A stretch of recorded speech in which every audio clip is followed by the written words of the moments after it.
Yes, we can.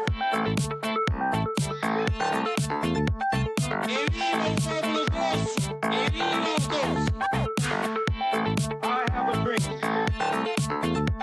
Je crois aux forces de l'esprit. Bonsoir et bienvenue, c'est Pendant le 20h, des arts plastiques aux arts du son. Adrien Porcu, créateur post-contemporain, se balade sans complexe et c'est tant mieux. Ce soir, il nous explique sa démarche.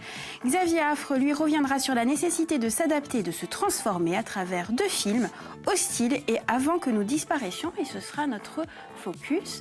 Bonsoir Xavier. Bonsoir Caroline. Adrien Porcu, bonsoir. Bonsoir. Et merci d'avoir accepté notre invitation. Je vous ai défini un peu arbitrairement, d'ailleurs, d'artiste post-contemporain. Est-ce que vous validez ou pas? Je valide, oui. Si vous l'avez vu, c'est qu'il y a un peu de ça. Mais après, plus dans la technique peut-être. Mais la démarche, elle, l'idée, je dirais, elle est très actuelle, c'est très contemporain. Comment vous vous définiriez plus largement, peut-être, comme artiste? Un artiste contemporain de son époque qui essaye de s'exprimer, qui... Avant tout, c'est de la poésie. C'est-à-dire, peut-être que la technique est anachronique, comme certains de mes dessins, où c'est un art un peu plus ancien. Mais la démarche, elle est très actuelle, elle est même rebelle, je dirais. Il y a un côté aussi très rebelle, très énergique, on va dire. C'est quelque chose de l'heure de la révolte, je trouve. Qu'est-ce qui vous révolte aujourd'hui? Plein de choses. Je pense les mêmes choses que tout le monde, en fin de compte. Hein. Pas sûr La que ce soit la même violence. chose que... C'est pas sûr. J'ai pas une âme de c'est pas rebelle, sûr. moi. Mais bon. Non, mais c'est toute cette violence, cette injustice, la pauvreté, la violence, ouais, la violence. Le côté inhumain que peut avoir l'homme. Alors, vous dessinez, vous sculptez, vous performez, vous êtes un artiste vraiment très, très complet et formé. Est-ce que cette formation, alors vous avez fait les Beaux-Arts de Toulon et de Clermont-Ferrand, est-ce que cette formation a été fondamentale, voire fondatrice de votre œuvre? Oui, complètement. En fait, je compare ça, heureusement qu'il y a un monsieur qui connaît bien le cinéma, je compare ça aussi à l'école d'Harry Potter, en fin de compte. C'est un peu ça, l'école des Beaux-Arts. C'est-à-dire que, oui, on est artiste à devenir, mais être dans une école et plonger complètement dans cet univers-là, c'est fabuleux. Parce que les Beaux-Arts, c'est pas un enseignement pour tout le monde. C'est un enseignement et chacun va prendre ce qu'il a envie et va créer son propre enseignement. C'est-à-dire sa propre méthodologie, en fait, de travail va se mettre en place. Et du coup, chacun a son atelier et chacun a sa façon de fonctionner, de travailler. Et donc, chaque professeur a un comportement différent avec chaque élève. Oui, finalement, c'est très personnalisé. Très personnalisé, ouais. C'est ce qui vous fait progresser ou évoluer dans vos créations? Complètement. Parce que du matin au soir, on fait que ça. Donc, on gagne beaucoup de temps. Et oui, on est déjà artiste, en fin de compte, à l'intérieur même de l'école.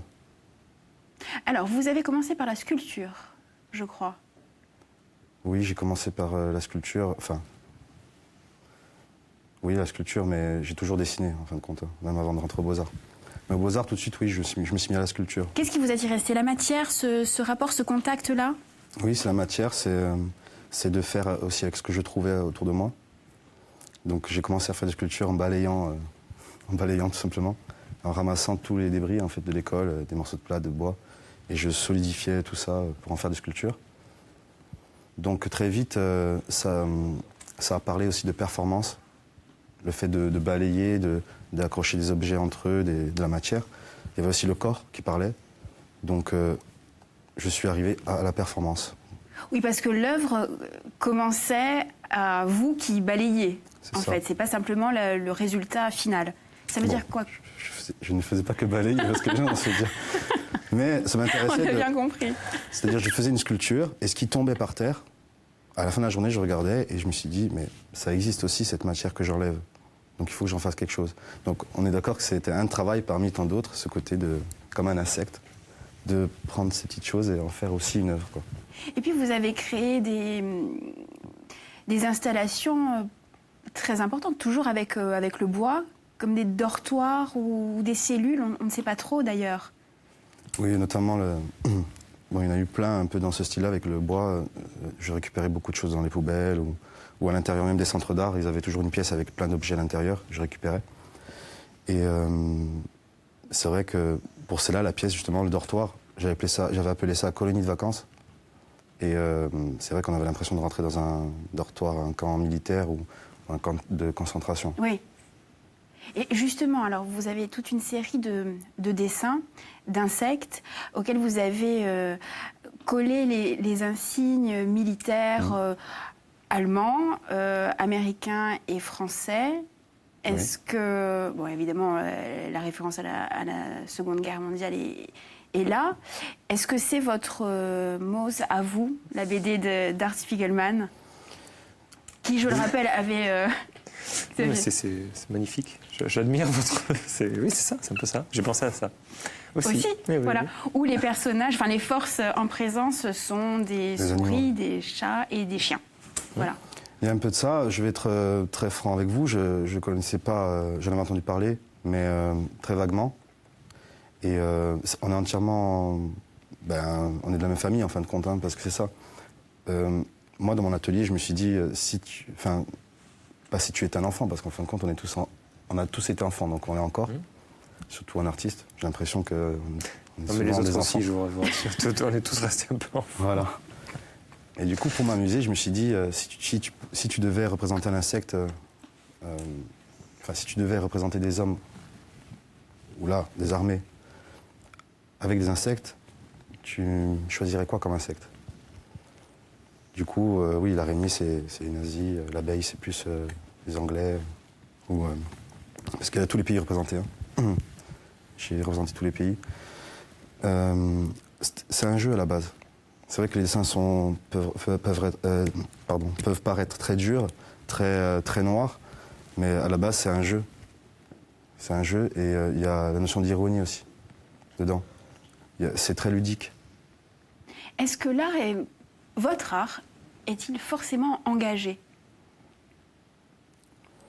J'ai pas envie de passer pour un prétentieux en disant que je suis un artiste engagé, mais je le suis, oui, bien sûr. Mais vraiment, pas par prétention, quoi. C'est vraiment parce que j'ai plus que l'impression, je le vis tous les jours, que c'est un combat. Simplement déjà de faire son travail, de le faire tous les jours en tant qu'artiste et de se dire que c'est nécessaire à ce monde. C'est un métier comme un autre. Et donc, être artiste aujourd'hui, je pense que c'est un engagement envers soi, aussi envers les autres. Vous ne pourriez pas, vous n'imaginez pas faire autre chose? Non, je peux pas de toute façon. C'est pas possible.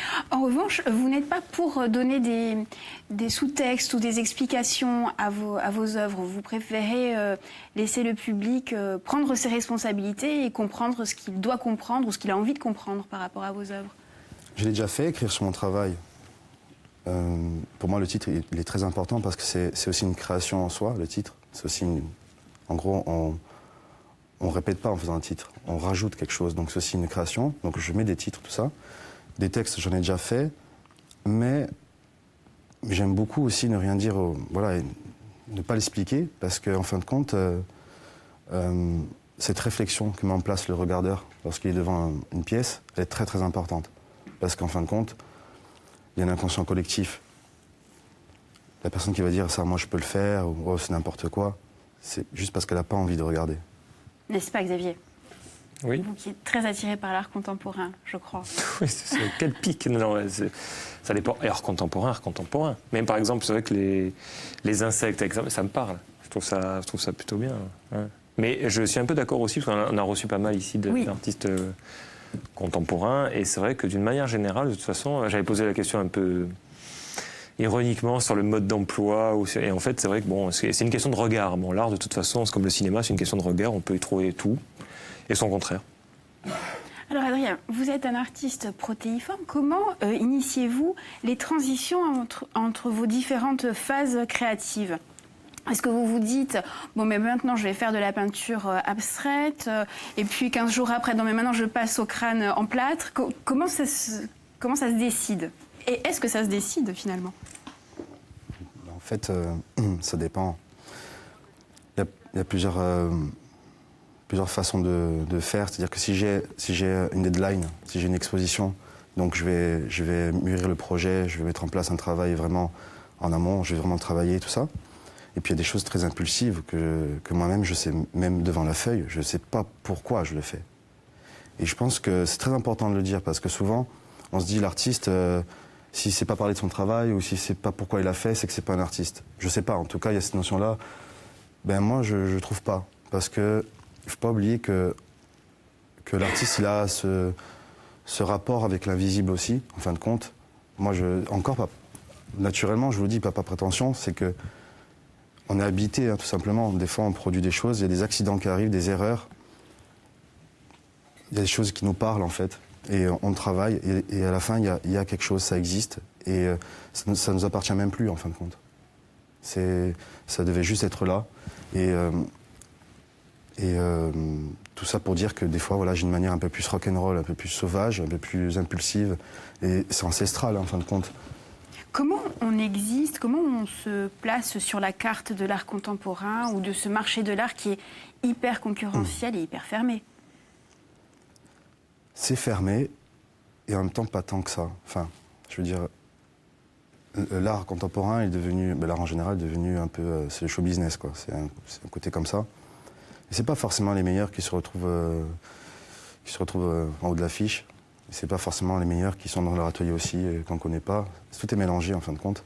Mais en gros, si on veut réussir, il y a des codes qui nous disent quoi faire, si on veut vraiment réussir. Mais est-ce qu'un artiste travaille pour réussir? Je sais pas. Moi, en tout cas, non. C'est-à-dire, moi, je travaille pour m'exprimer, c'est vital. On me l'a appris, même avec mon éducation et tout ça, et après avec nos professeurs, que déjà, il fallait que je parle de choses profondes, que j'ai une vraie méthodologie de travail, quelle que soit où elle va, que je sois profond. Mais Essayer de l'être. l'idée, c'est quand même d'en vivre aussi. Oui, automatiquement. On est obligé d'en vivre ou de survivre avec, en tout cas. Mais je serais malheureux de faire un métier qui ne me convient pas et de pas créer. Et donc, je vivrais peut-être aisément par rapport à mon banquier, j'en sais rien. Mais je serais tellement malheureux que du coup... Et puis je me plains pas, en fin de compte. Hein. Moi, je travaille. Dans quelle mesure Internet et les réseaux sociaux ont changé la donne pour vous en tant qu'artiste? Est-ce que c'est un lieu d'exposition, évidemment, une vitrine, mais également un lieu de création? Pareil, ça dépend comment on l'utilise. Facebook, moi je trouve ça génial, parce que du coup on peut créer un rapport direct avec les gens, où ils peuvent me questionner sur mon travail, il peut y avoir des ventes privées, il peut y avoir aussi des visites d'ateliers, il peut y avoir vraiment un réel échange avec des gens que j'aurais pas connus du tout si j'avais pas Facebook. Donc utiliser comme ça, moi ça m'a beaucoup apporté, hein, vraiment, d'avoir des avis. Est-ce que, plus près de nous, est-ce que la Corse dispose d'outils, d'accompagnement, de lieux de création, d'exposition pour vous les artistes, même un lieu de rencontre même? Est-ce que la politique non. culturelle fait que, voilà... Non. Non? Non. Ça peut arriver. On va exposer dans différents endroits, mais une fois qu'on a fait le tour... voilà, mais il n'y a pas vraiment une politique... en tout cas, je le sens comme ça, moi, en tant qu'artiste plasticien. C'est pas évident de trouver des endroits où on va rencontrer d'autres artistes, forcément des gens ouverts aussi, parce que on se rencontre. Mais il n'y a pas vraiment de lieu destiné à ça, où on peut vraiment échanger et vraiment pouvoir travailler aussi dans des bonnes conditions. C'est toujours, on en revient, c'est-à-dire que c'est toujours rebelle, c'est toujours dur, c'est un peu la guerre d'être artiste plasticien. Il faut se défendre, il faut y croire, il faut exposer dans les endroits qui ne sont pas dédiés forcément à ça. Voilà. Mais sinon, des centres d'art, il n'y en a pas ici, on est d'accord, il n'y a pas de centre d'art contemporain, par exemple. Est-ce que vous disposez toujours d'un atelier? Mon atelier, il est chez moi. Donc j'ai plus d'atelier vraiment où je pars en bagnole pour aller jusqu'à l'atelier, ça j'ai plus. Mais oui, j'ai un atelier chez moi. Alors, je le disais, grand amateur d'art contemporain, Xavier, a choisi malgré tout de nous parler cinéma. Contemporain. Contemporain, évidemment. Non, je vais revenir sur 2 films qui sont sortis le 14 mars, donc ça remonte à quelques semaines, mais quand même si on les appuie à l'affiche, je savais que ça va très vite, les sorties DVD, donc bon, bientôt on pourra les voir. Notamment un western qui a fait beaucoup parler de lui quand il est sorti, Hostile, de Scott Cooper. J'imagine que vous avez peut-être déjà entendu, au moins, ou vu l'affiche, ou peut-être entendu parler du film, qui est plutôt une réussite, parce que dans ce genre qui est très très codifié, et dont on n'attendait peut-être pas grand-chose, c'est une vraie réussite. Alors, en plus, avec des acteurs, moi, personnellement, j'aime bien, mais je suis pas... Par exemple, Christian Bale, vous savez, moi, je mets beaucoup de grands écarts avec le Batman, parce que je suis pas très fan de son interprétation du Batman, que je trouve pas bonne. Je suis d'accord. Et, voilà.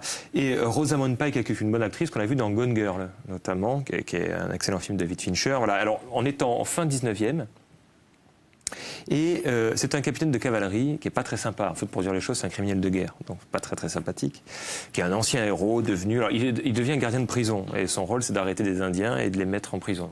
C'est pas terrible pour la gloire. Et un jour, on lui dit, maintenant, tu vas devoir aller conduire le chef des Cheyennes sur son territoire parce que le président lui accorde la grâce, et il faut le ramener chez lui, sur la terre de ses ancêtres. Il est malade, il va mourir. Évidemment, il est dégoûté, parce que c'est son ennemi, donc il ne veut pas le conduire. Et puis, au fur et à mesure de son voyage, son périple, il va rencontrer plein de gens.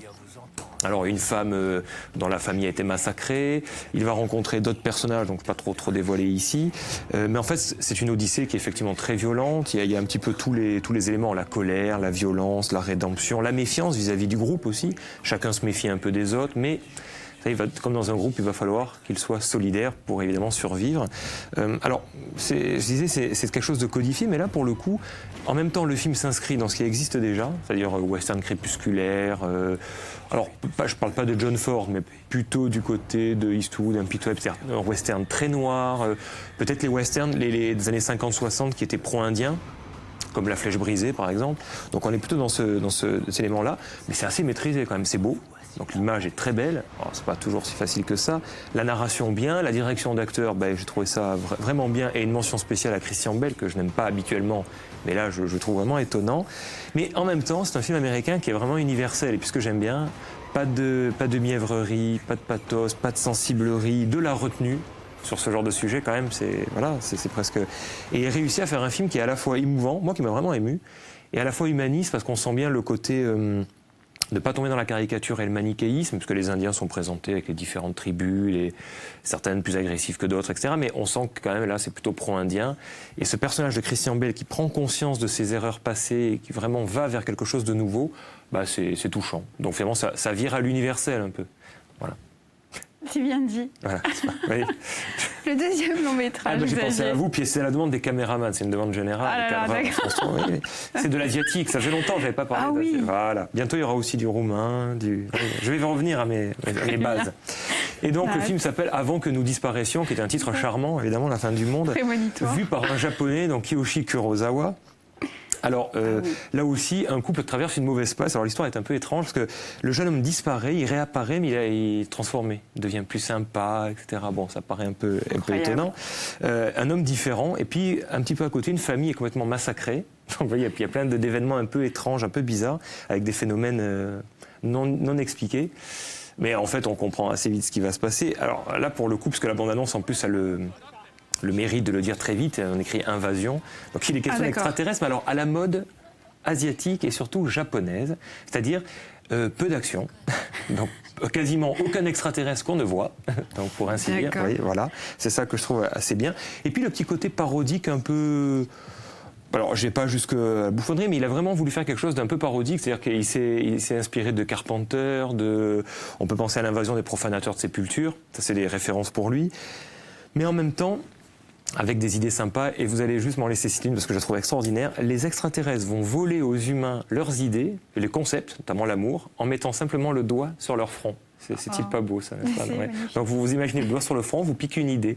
Par exemple, la pertinence, etc. Ou l'esprit critique. Ou l'esprit critique, ou le bonapartisme, enfin ce que vous voulez.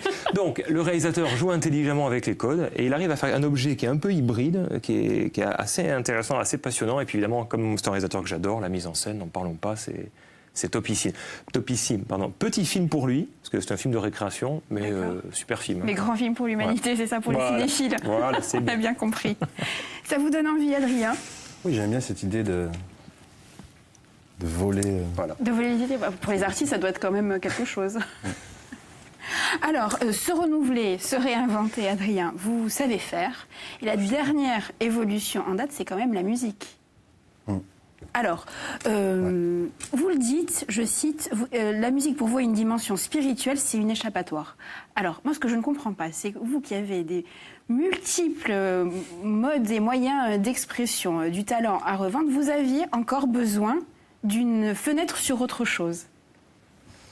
Parce que ça dépend ce qu'on a envie de dire. Ça dépend. Le fond. On va utiliser d'autres matériaux. On va utiliser la sculpture, le dessin, pour utiliser le langage le plus juste. Et là, j'avais envie d'utiliser la musique pour parler de ce que j'avais envie de parler. Mais ça fait longtemps que je fais de la musique, depuis que je suis au Beaux-Arts, en fait. Hein. C'est omniprésent. Alors, de la même manière, quelles sont vos inspirations ?